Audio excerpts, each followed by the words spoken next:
এই তুমি দাঁড়াও, বলো বিজ্ঞান কাকে বলে? স্যার, বিজ্ঞান শব্দটাকে ভাঙলে পাওয়া যায় বিগ জ্ঞান, তার মানে হচ্ছে বড় জ্ঞান। সো বড় জ্ঞানকেই বিজ্ঞান বলে। না, তোমাকে দিয়ে হবে না। এই তুমি দাঁড়াও, বলো পৃথিবী আর চাঁদের মধ্যবর্তী দূরত্ব কত? Sir, 4 bench. 4 বেঞ্চ মানে? স্যার, 4 বেঞ্চ আগে আপনার মেয়ে বসে আছে, আপনার মেয়ে হচ্ছে 4, আর আমি আপনার মেয়ের পৃথিবী। দোস্ত, এসব বলিস না, গুনাহ হবে।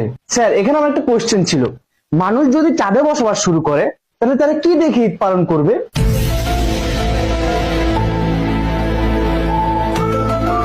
দোস্ত, ঈদ একটা পবিত্র জিনিস, এসব বলিস না, গুনাহ হবে। স্যার, এখানে আমারও একটা কোশ্চেন আছে, পৃথিবীতে থাকা মানুষরা চাঁদকে দেখিয়ে বলে ওই যে দেখো চাঁদ মামা, তার মানে পৃথিবী হচ্ছে চাঁদের বোন আর চাঁদ হচ্ছে পৃথিবীর ভাই, এই কারণেই তো তাকে মামা ডাকা হয়। তাহলে চাঁদে যদি মানুষ থাকে তাহলে মানুষরা পৃথিবীকে দেখিয়ে কি বলবে?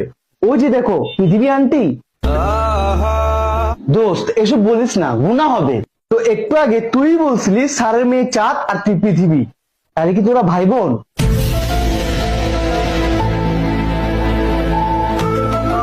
তোমাদের অনেক কোশ্চেন হয়েছে, এবার আমি কোশ্চেন করব।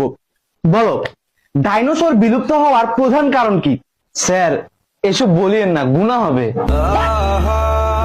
এই, ওরে ধর, ওরে আল্লাহর কাছে পাঠাই।